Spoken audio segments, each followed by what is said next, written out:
You're live on the internet, Mom. But you've been on an interview before. I have, in a couple of different places. In Mexico with you. Yeah. In our home before. Mm-hmm. And I think that's we it. We had one over on the couch there, my last visit here. Correct. To talk about your books. We had one with Dad. We were looking at, I remember, different albums of his. Yeah. People were talking about how he always, he was interrupting you. You had a lot of sympathy. A lot of sympathy, yeah. But yeah, I think you handled it well. But I guess, so it's been 2 weeks since Dad passed away. Well, yeah, it's like when you said he was interrupting me. It's like, I'd love to have him interrupt me right now. And, just having worked as a social worker and with minor in psychology, and then as a writer, having written articles on grief and death, that going through this all, I've been processing it now from the inside as opposed to looking at other people going through that. And just things that I notice a lot of people that we know are doing things based on that it's had an effect on them. Whether it's making sure their spouse has their passwords, which was bordering on the miraculous that we got it for the phone and the computer. I mean, there's no odds, but we did get it. And then even, I saw a good friend of mine who'd come over the next morning and hugged me and cried with me, talking about just appreciating your loved ones while you have them. And, there's been a lot of shock. Just that whole process of how can this be for somebody who's in your life for 43 years. Yeah. And we really were in each other's every aspect of our life, especially Mark, like really did everything around the house and was interested. Like we always would compare, what are we doing for the day? And then when you lose somebody, I mean, you can prepare so much and you always feel like, oh, I wish I would have appreciated him more. There were those times when certainly I appreciated him, but we would all like that one more hour. And what I love that you have said, Luke, because a lot of us have thought like, oh, I wish I would have done this, or I wish I would have done that. And you said those are the regrets of the living. And that helped me early on because we went to Mass, we rode our bike home, we visited with the neighbors that morning, and Mark had said he put the patio furniture outside. It was going to be a beautiful day. I mean, little did I know what the day would hold. And I was busy with my writing and I had a lot of stuff I wanted to get done. Now, all that stuff is on hold. But I wish I would have just sat outside with him and had breakfast.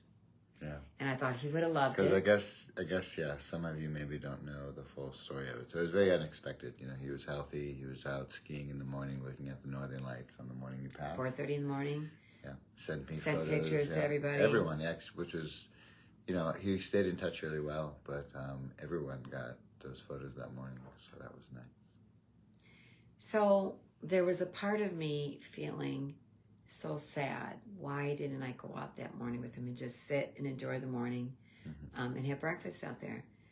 And then I realized you can't, I always tell people, it doesn't help. It's good to acknowledge things that you would like to do different or you wish to do different, but things that you can't change, it doesn't help to beat yourself up over. Not that you shouldn't acknowledge it, so that you can go, wow, I wish I would have done this, but, and move on. But keeping in mind that those are the regrets of the living, that Mark isn't in heaven going, it's really too bad you didn't have breakfast with me. Yeah. I'm really sad about that. On the journey his soul's on, I guess I use that term. There's a guy called Mark that passed away maybe 8 or 9 months ago where I live of typhoid. And I remember thinking like the last time I saw him, I just said hi at this place called The Farm. And I had thought, oh, I wished I had talked to him. And then I thought, well, that's a silly regret because wherever he's at now, it doesn't really matter if I stopped in and shared some mundanity. I'd be a lot happier now if only Luke would have talked to me. Yes. But it is a reminder, and what I've seen, like a good friend of mine said, make sure you appreciate your loved ones now, and it doesn't make me feel bad. I'm like, I feel like the love and life of Mark is continuing to live on in us, that we don't have to be less, we can be more, based on the beautiful blessing for me, 43 years of marriage, that the bigger the blessing, the bigger the loss when they're gone, but there's more ahead. You're here for a reason. And at first I thought, I don't even know how I'm going to find any meaning in anything anymore. I know that I'm going to go on. I don't fall apart, but I certainly was experiencing deep grief, recognizing there's no way around it. I can't like skip over this. I can't say, God, take this away from me. I knew I just had to experience it. As I say with that, like, you can't get around what you got to go through. So, well, you can't. There's some rough passages in life, but you have to go through them. You can't stuff it. And I knew that from interviewing grief counselors before, that people that don't know how to grieve and stuff it, they carry that with them. You can't skip over it. And it's going to affect your life, or it might come out 20 or 30 years later, but you can't skip over it. So I'm realizing God still wants us here. We're here. I'm here. Mark, went before me, and he's still with me in many ways. And I will go on. One of the things we were going to talk about, because we're both writers, is that I had some articles that I was going to be working on, and they're on hold right now, but I am going to go back to writing. I'm not going to stop writing. That is what I always felt called to do. Yeah, I have. What's interesting is some very, we often didn't think of my dad as so self-reflective, but it seems in his early 20s he was, because these journals from 1979 to 1981, at some point you come along and these journals, like, he's very introspective. Like, it's interesting because he starts giving up alcohol, and it seems like he said he was out of his head for a few months. So it seems he graduated college, and it's the late 70s, so who knows what he got into. But then he started going to daily mass while contemplating going to the Peace Corps, and he quit drinking. So I shared that with my brother Isaac today. And yeah, I think it's sort of exciting work, and it's going to be sad work in some ways, going through these journals, but I get to share them. So what are you going to do with them? Are you writing them out, or? Yeah, I'm just going to try to transcribe them. He has very difficult sort of small scripts. Chicken scratch, yeah. And it's very condensed. Like, he was in the Peace Corps, so probably paper. So he didn't have a lot of paper. He knew he better fit as much in, and you just don't know when you're going to get more paper when you're in the Peace Corps. So Jennifer's, hello Luke, I lost my dad 2 years ago and it crushed me. Watching your family really helped. When I heard the news, my soul ached, and I never met the man, but what a love he left. You were all in my thoughts. So yeah, my dad, I made a decision to put some, we didn't do any live videos or anything, but I made a decision to share, which was good for me, some of my own reflections on it, which somehow a lot of people in Bismarck read, I think because I shared it on my personal page. Well, I shared it too, and it was very touching, deep thoughts. And as a writer, you can put thoughts in a way that touch people. Yeah. That maybe they never had the words. And yeah, so I appreciate how you guys have left really thoughtful comments in really beautiful ways. And my dad, it was easy. If one of my siblings, some of my siblings you've never seen on this page because they don't want to be on here, and they probably, may it not be, Colleen's watching, so she tunes in sometimes. That's my mom's sister. So if it was one of them, I don't think we would have I would have posted anything on here. But my dad really loved this page. He did. He had fun. He had fun, and he would be like, he would ask me to get my camera out and be like, hey, let's do a bit on like where there was one about where all these fruits come from, because he was always intrigued that the fridge could be full of fruits from all over the world. Like the last photos he sent me was of a cantaloupe, because it was from Guatemala. So he sent me like a photo of the cantaloupe, and it said like $2.99. Can you believe, like, it came all the way from Guatemala? So. And he had this childlike sense of wonder and enjoyment for the world, because for many years he would say, guess where this pineapple is from, and you'd have to guess. He'd go, can you believe, how can they send a pineapple from Indonesia and He only couldn't charged believe $3 that for it or whatever. $2 you could get coconut water from Thailand. Yeah. But it was like an ongoing conversation. And so a It was lot an of that, ongoing awe he had with globalization and what it brought to his front door, kind of. and for what we heard a lot of was he was bigger than life.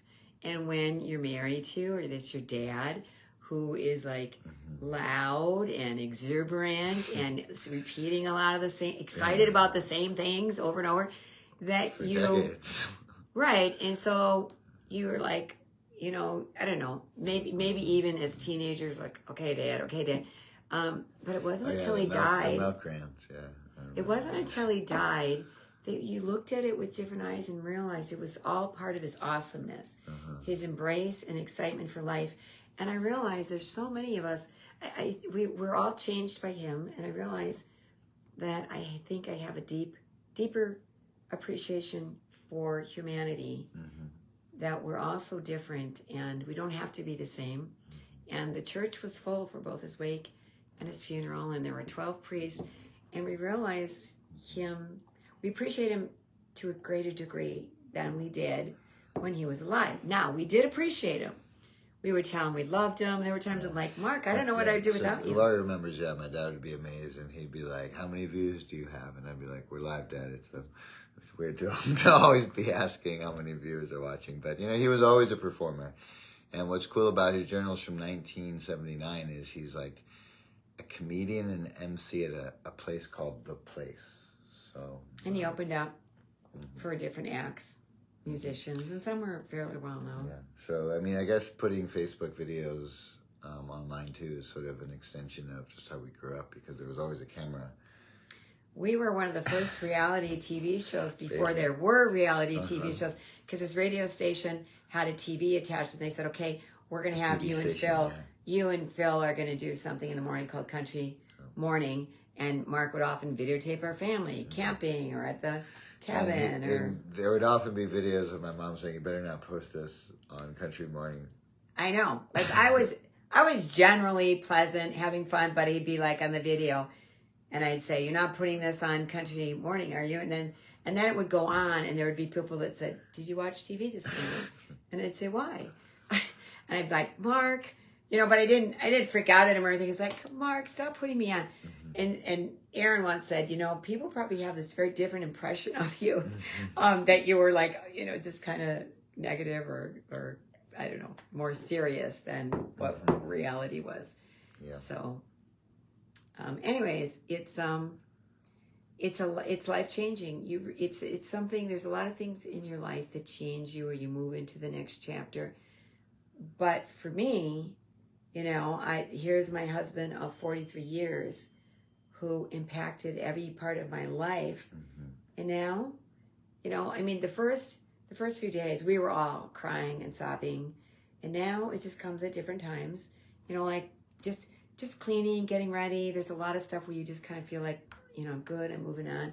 But then you'll see something like I saw a pin of his, and it's like, just a few tears. Teresa went home and sleepy eye, and she was crying hard and called Jacob.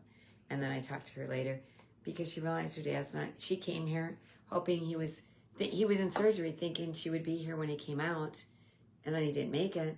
So she returned home so many times. Mark and I came there together, or he came by himself and I met up with him later. But she realized he's never coming here again. Grandpa's never gonna be coming through the door and everybody all excited. And so we have 10 people have different experiences and relationships, but everybody, Teresa, I liked what she said at the wake. People said, well, what's it like being raised in a family with 10 kids?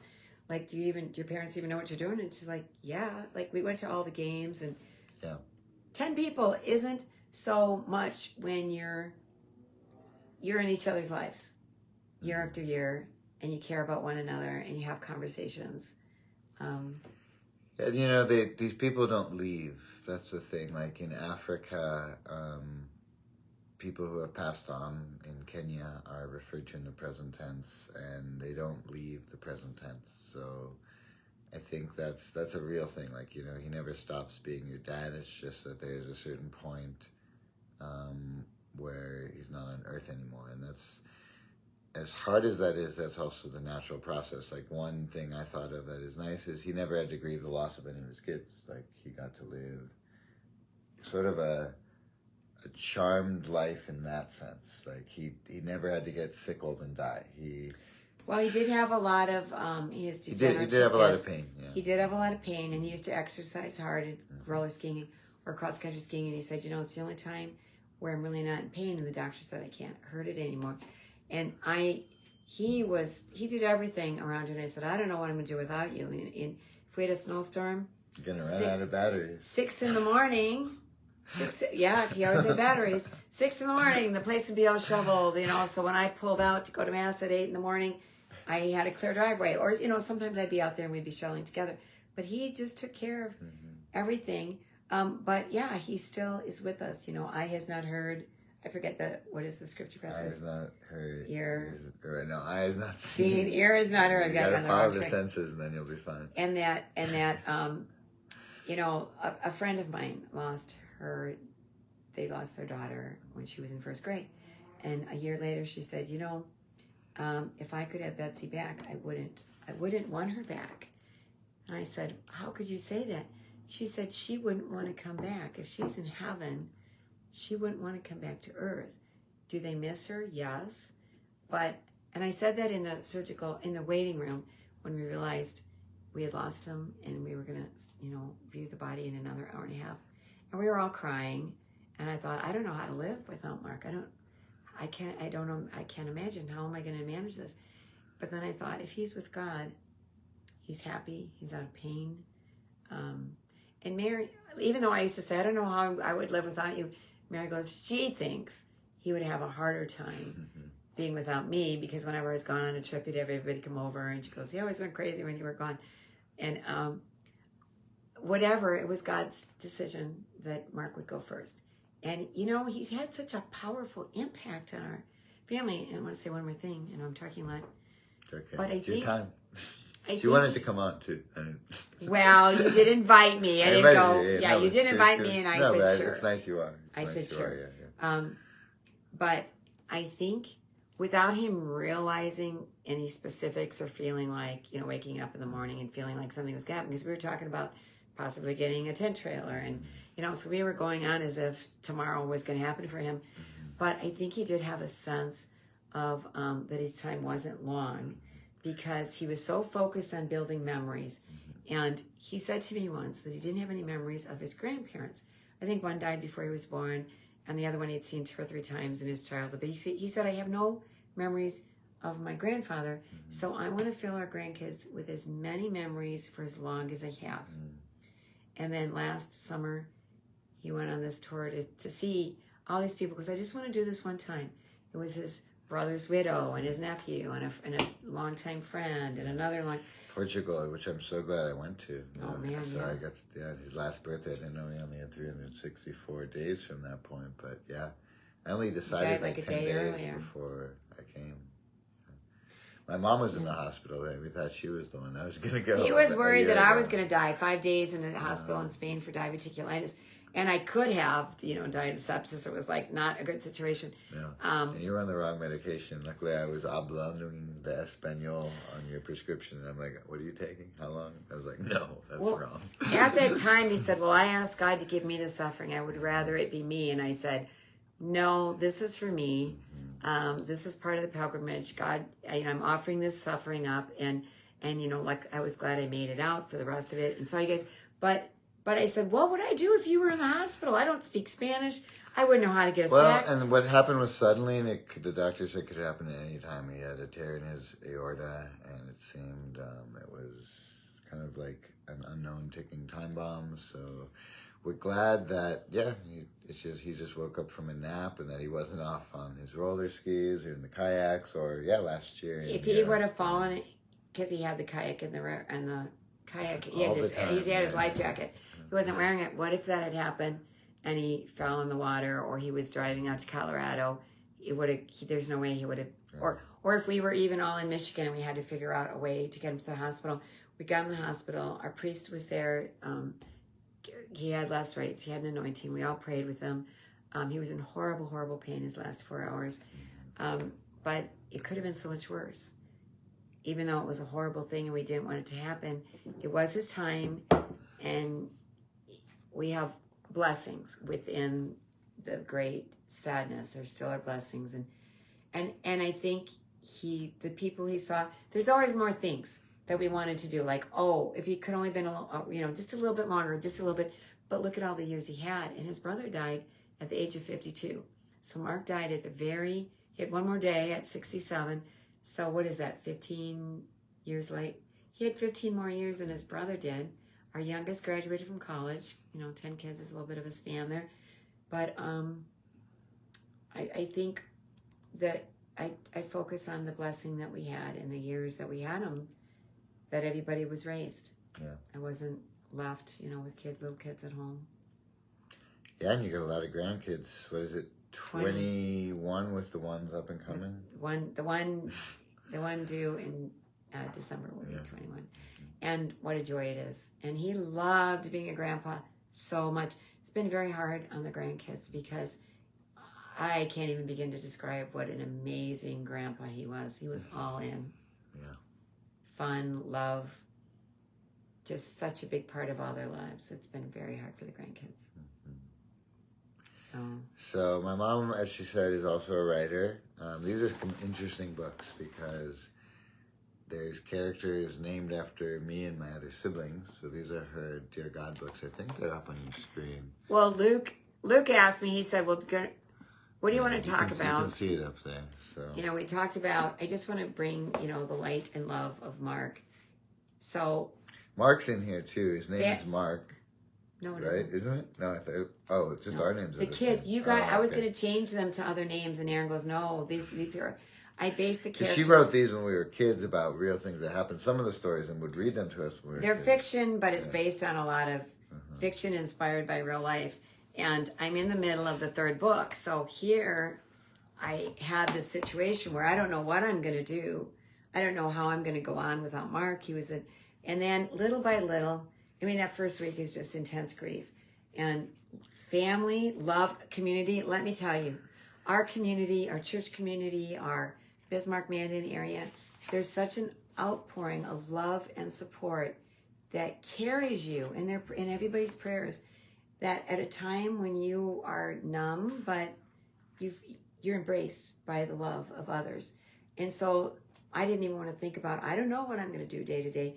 But then when the dust settles and you have the wake and you have the funeral, which is very healing, helps you to process everything, I started thinking, okay, you know what? God still has work for me to do, and I will go back to writing. So I'm halfway through the third book in this children's series. Luke is the star. No, well, Aaron is of this one. Aaron is the star of this one, but that's, I guess, your personality. That's the fictionalized me on the covers.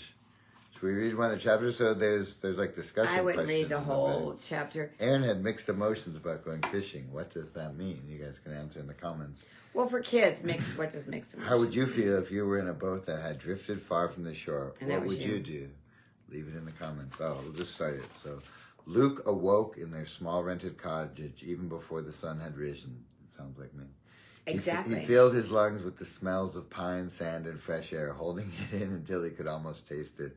The Ajax family had arrived the afternoon before and settled quickly into their small white pine cottage that overlooked Silver Lake, a small lake that connected to the larger Lake Michigan. Uncle Bob, Aunt Beth, and their 3 girls, Marcia, Mary, and Maddie, were next door. They had brought their small motorboat for fishing, tubing, and pulling water skis. Marcia was a teenager, and Mary and Maddie were the same age as Aaron and Luke, 12 and 10. Uncle Frank and Aunt Julie would arrive with their 4 kids later that day.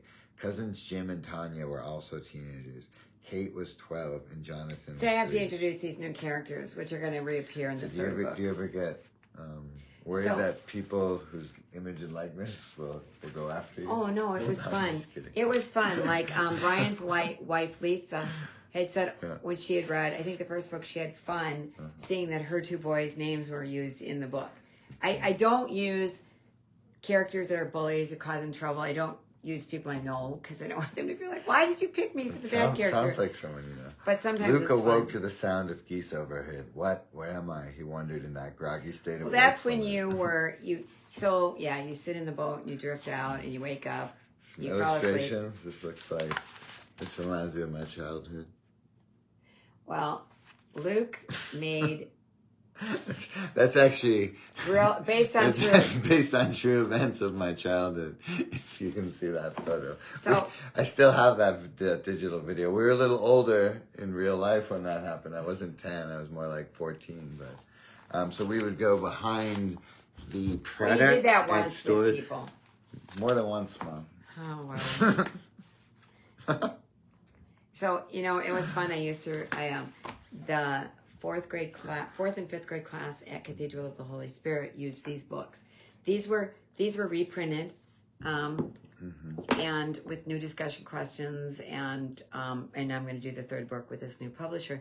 So the Cathedral of the Holy Spirit and another school used to use them, and then after they would read them, the kids would have me come in, and they'd ask me questions, and they were jumping out of their seat, and it was so rewarding. She's got a lot of kid fans for her books.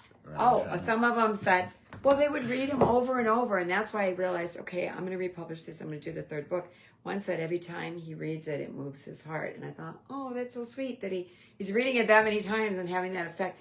But the kids love to know, well, okay, what really happened? And one day I was in the classroom talking with the kids, and I said, wait a minute, would you guys like to meet the real Luke? And they're like, yes. I said, he's home visiting from Guatemala, and I called you up. I said, Luke, can you get down here quickly? So the real Luke when you're back appeared. home, you never know what's going to happen. Your mom might call you from a classroom and give you like 5 minutes to come 3 blocks to present in front of kids. And they got to ask who know you from the fictionalized character that your mom put in a book. So between that and my dad's radio antics, like this is a strange family. Based on some real stuff. I know this Miss Harrison gave a heart. So they have a homeschool family in Canada. Oh my gosh. The first book, like I he see, goes that's to public school. Homeschool's a trigger word for my mom. The second book, it's for everybody. But the second book, Luke doesn't want to homeschool, which was based in truth. And he causes all kinds of trouble, gets himself into trouble. But the theme is not trying to control your own life, that oftentimes you make a mess out of it when you're trying to control everything. And that also, when you don't get your way or you think things aren't going your way, to pray and to trust that a lot of times you get something better, or, and haven't we had all those experiences that the more you try to control, and you were somebody who was trying to be funny, control things, create situations that you ended up getting yourself in trouble, that end up being funny for the kids reading it, because your childhood really was one of nonstop adventure and creativity, which is hard when you're the mother of a child like this, because some of the stuff that happened, it's like, oh my gosh. What happened? Yeah, even when you got older, like in high school, he thought it would be funny to stop. We used to make these dummies, and we had a lot of fun and did stuff. Sometimes they were scarecrows, sometimes they were used for April Fool jokes. My mom made a dummy with a paper mache head, taped a bottle of whiskey to it, and put it on her friend's porch. You're not quite explaining. As an adult, I didn't tape it to the head. I had a wig and a hat and gloves, and so it looked. Sounds like you did. I laid him on the front lawn with a bottle, empty bottle of whiskey. Okay. So we did stuff like that. Okay. As an adult, I was like 10 when you did that. No, you were way older, because Tyler was dating. Well, that makes you older if I was older, so. It was the older I am in this story. For somebody that we were doing practical jokes back and what. But you were going to have a dummy jump off the bridge and videotape it. I said, you can't do that. You go, yes, I can. I said, no, it's illegal. No, we're going to do it. And I said, hold on, Luke. And I called the police. I said, excuse me. So my mom's got the police on speakerphone. I said, can you help me here? Because I'm talking to somebody who thinks this will be funny, but I'm telling him it's illegal. Is this illegal to have a dummy so we thrown didn't off do the it. bridge? We did other stuff. He goes, absolutely, it's illegal. So it's like, that's what I have to go through to convince Luke that was a bad idea. My answer probably back then was, what law? No, you're like, okay, we won't do that. So the thing is, when you have kids, and anybody who has kids, and I don't know, I'm sure there's girls that can be rambunctious, but the boys especially. We had quite a few. Sometimes they're a step ahead of you. 8 boys, Mom. I remember. What was your plan? I was fine. I was fine. I was fine as a boy mom. I was so happy we got a couple girls. Yeah. But some people have said, "Oh, you really get into the head of boys. Like you really know." It's like, yeah, I guess I did. I had fun with you guys, but at the same time, I was on my toes a lot too, trying to rein you in. And I mean, I taught you how to catch bugs, and it opened up a whole new world. Oh, catch grasshoppers. Yeah. Yeah, and then you went off on your own in some bug world. I sent the newsletter I wrote off. I have a Patreon page that somewhere on, so I got to get on that, sending more letters like that. But yeah, I sent that article I wrote about that. Raised by grasshoppers, because grasshoppers pervaded my childhood. We sent them with helium balloons into outer space, or at least the upper stratosphere, however far they got. We were at the Wellmore playground, and we took some neighbor kids and like a bat and a wiffle ball, and as I walked, the grasshoppers were jumping all over. And I remember when I was a kid, I used to catch them and keep them in jars. And I'm like, hey, look, I bet you'll like this. So I showed you how to creep up and catch the grasshopper. And it was like your whole life changed. And it would create a scenario where in baseball, I would actually just be in the outfield catching grasshoppers. So.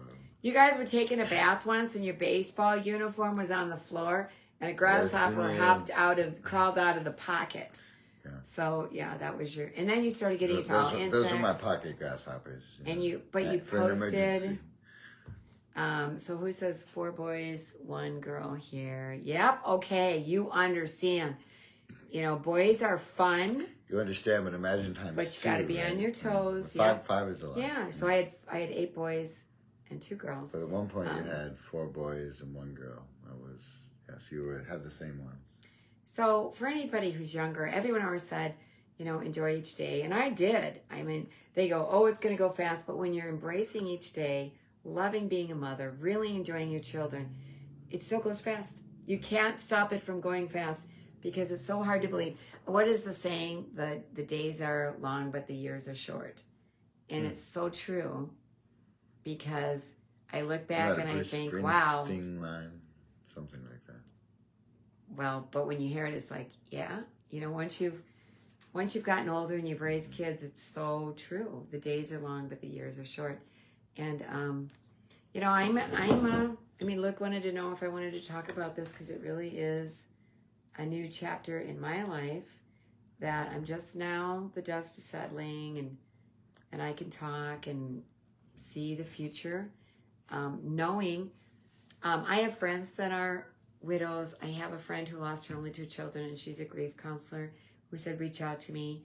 You know, one thing I loved about her, Deb Hadley, she's just amazing, is I always like to listen to her because she's so comfortable with grief that it doesn't, when you listen to her, she can make you laugh, she can make you cry, we really need to learn to be comfortable with grief. So that kind of preceded me. That if sometimes I'm going to cry. Sometimes I'm just going to miss Mark and feel this vast emptiness that he's not in my life. But I am going to go on. And it really helps to have a wonderful community, beautiful friends, and children that were amazing, all 10 of you. Beyond what I mean. You're amazing too. Love you, Mom. And yeah. Thank you guys too for your kindness in this time. Get my mom's books. That'll make her happy.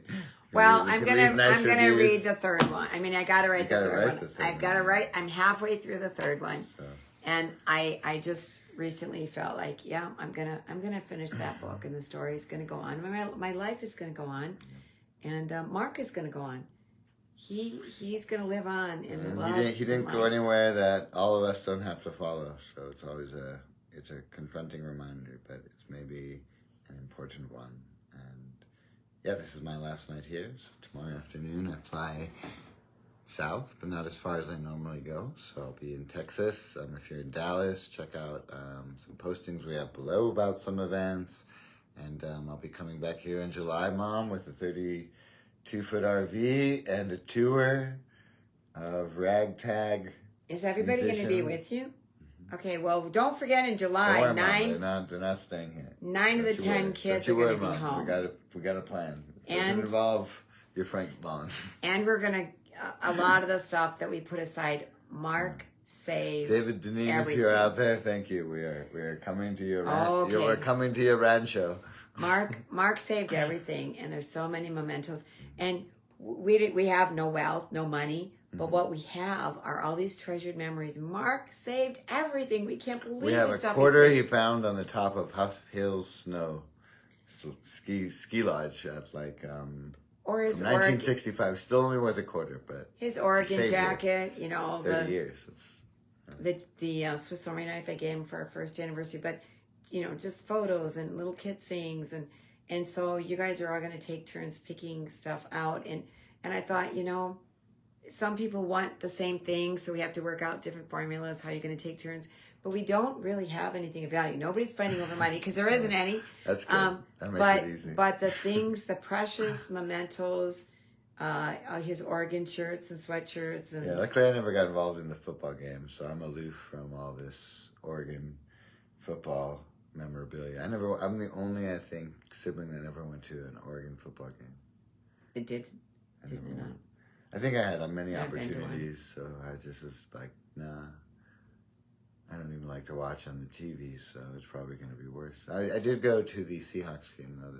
We went to a Vikings game, dressed, they were playing the Seahawks in Minnesota, and we dressed in Seahawks apparel. My dad was a Seahawks fan. And he was enthusiastic about everything, but he just made everything fun and got everybody involved, and, you know, everybody had to wear T-shirts. He opened up his closet of Oregon T-shirts so that everybody would be a part of it. Now, I've said to the kids, now you guys, when I'm gone, don't be disappointed. There's not going to be all this stuff. I'm sure there'll be a basket of roses to go around. Well, I ascribe to I really, really try to be more minimalist and not, I've got a few things here and there, but I can just let everything go, which means there's not going to be boxes and boxes of stuff to go through for you guys. So now you have that experience. With me, it's going to be pretty streamlined. So. All right, guys. Well, thanks for joining us. Thanks for being you, Mom. And next time you'll see me, could be tomorrow morning in Bismarck, but otherwise I'll see you all in Texas. Thanks, and God bless you all.